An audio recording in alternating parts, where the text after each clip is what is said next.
अस्सलाम वालेकुम। हाँ जी मिठियों, की हाल ने? ठीक हो मिठियों? जिवें तुहानूं पता है भी अज 2 अगस्त नूं हलका MLA 35 जम्मू कश्मीर का उसका अज दा इलैक्शन का दिन है।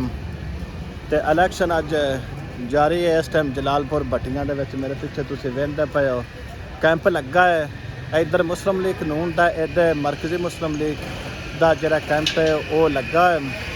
तो क्या मरकजी मुस्लिम लीग जरा डोल रश कोई नहीं, और जरा मुस्लिम लीग नून का है उनके रश ने, और जो वोटर आ रहे हैं वो अपने हक के इस्तेमाल करने वास्ते आते पे ने, तो वोट अपना कास्ट कर रहे हैं। Government higher secondary school Jalalpur Bhattian polling station बनया है।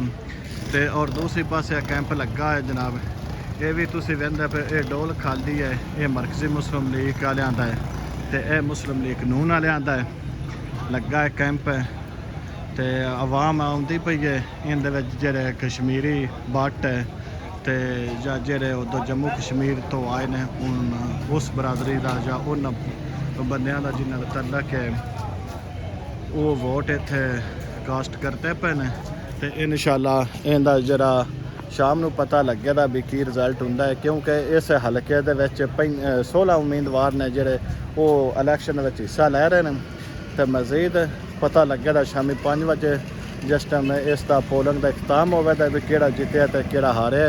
तो तुसां साडे नाल रहना है। इंशाअल्लाह तुहानूं असीं रिपोर्ट लम्हा लम्हा देंदे रहांगे।